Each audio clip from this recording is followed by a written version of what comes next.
Hey there, do you want to know the truth about reality? We are inside a YouTube video, but I don't care. I can be living in the Matrix, a story, a skit in a YouTube video, or the background of an erotic Zootopia fanfic. I am real no matter what. Before you, I'm actually me. Hear me out.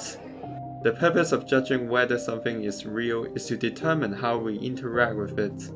Like I'm gonna ignore all those fake coughs outside my house. Our instinct would be to find the objective reality, which is not tainted by our perspective.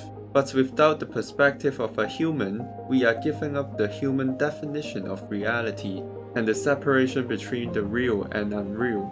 That means by the standards of objective reality, without perspectives as anchors, everything that can be real is real, including anime waifus.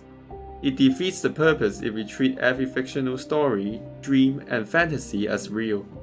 We should care more about the subjective reality, which is anchored on the perceptions and experiences of a human.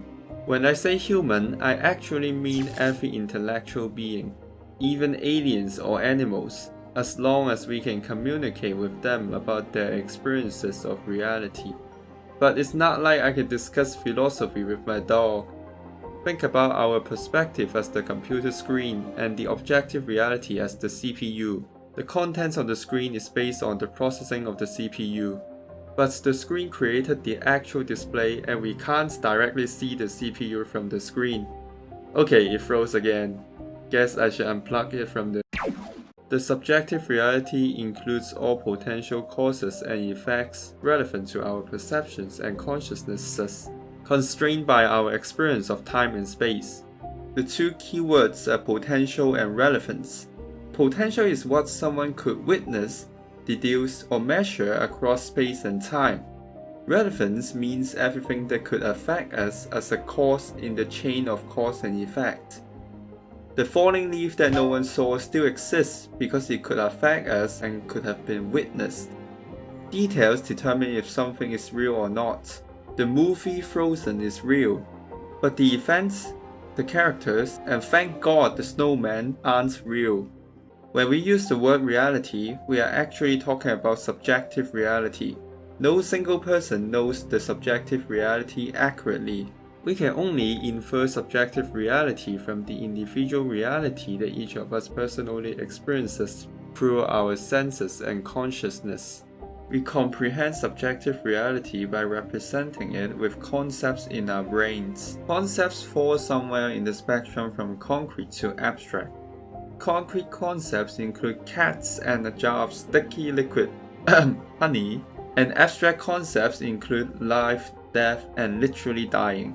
You don't just wake up one day and decide to make up the concept of a dumpster. Instead, it's automatically generated by your brain the first time you see and hear about my room. Most concrete concepts have physical forms. Even atoms can be visually represented. Concepts are the hidden understanding of reality at the back of our brain that can be articulated with language and images, similar to a ghost only seen in low-resolution cameras. A single concept can be represented by a variety of languages and images. As we better understand the patterns of the world, our concepts become more refined.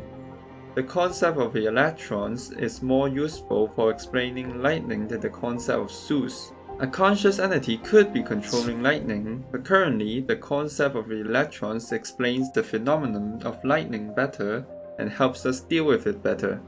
Thanks to the concept of electrons, we can visualize how lightnings are produced, create lightning rods, and get free electricity. The concept of Zeus only reminds me of the time he turned into a bull to kidnap a girl for sex, love. Every concept has a behind-the-scenes structure called schema.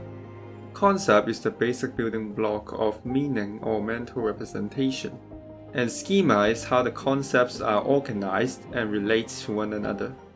The schema of cats is a network of components like forelegs, pointed ears, a tail, fur, whiskers, proud, ungrateful, and perpetually plotting a human genocide.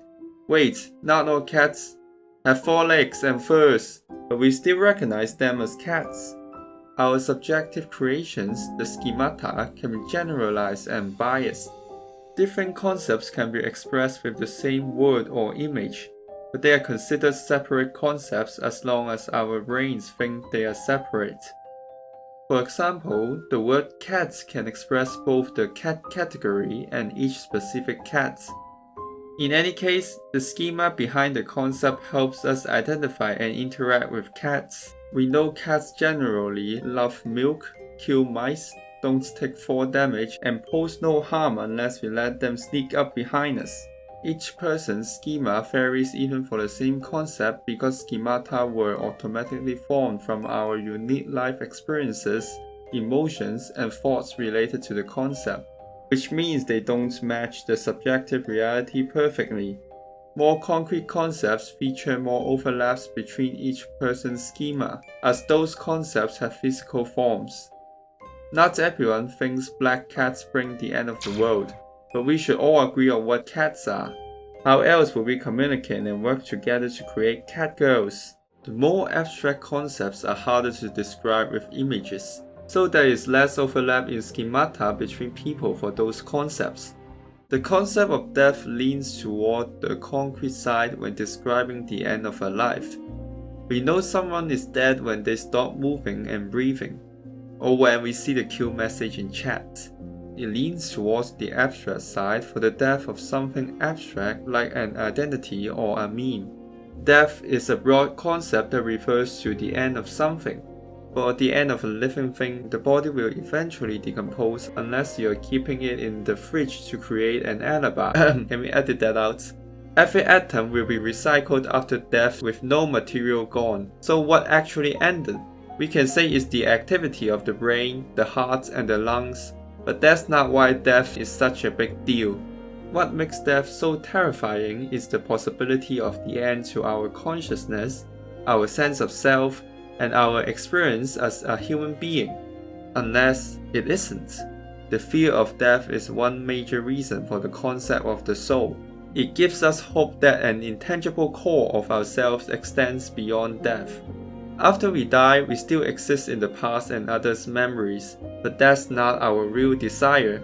We want our subjective experience of consciousness to continue forever beyond death. Well, if there is an afterlife, I hope there's Wi-Fi, because yes, I'm part of the brain rot generation. Another big reason for the concept of the soul is to believe that we are special, that we are not just a chunk of cells and atoms clumped together. We are special because we gained consciousness. So the soul should be our consciousness. Ultimately, the existence of the soul depends on how we define the soul. As we look deeper into abstract concepts, we realize how subjective our perception of reality is. The divide between natural and artificial is artificial. We come from nature, so everything we make should be part of nature. But no, skyscrapers, man caves, or this, all are natural. That's when beavers also build structures. They are only too broke to afford concrete. Let's say wildcats invented a poison to wipe out all humans one day. That wouldn't be natural. Everything that fits our perceived status quo of nature is considered natural. And this status quo is basically the schema of nature, which includes trees, unpolluted rivers, the cycle of life, and whatever this is. Our concept of nature and its schema help us become sustainable and healthy, or give us something to be pretentious about in our Instagram stories. The surface level definition of a concept is sometimes only an oversimplification of its true meaning. We usually paint artificial food as unhealthy, but we really mean the excess of certain ingredients and the addition of substances that pose unnecessary health risks. We don't really want entirely natural food because it means to eat things raw and uncooked. I've been on the internet long enough to know how that would end. In fame, of course, with the small cost of their health in flames. Concepts like artificial and natural are codependent, meaning both have to exist to make sense. Good cannot exist without bad. Pleasant cannot exist without unpleasant. Parents cannot exist without children. What I meant in the last one wasn't that parents would die if their children died. The The concept of parents can only exist with the concept of children, because the whole definition of a parent is someone with children. So, this is part 1. The takeaway is that everything we could ever know is filtered through our perspective and turned into concepts and schemata. See you in part 2.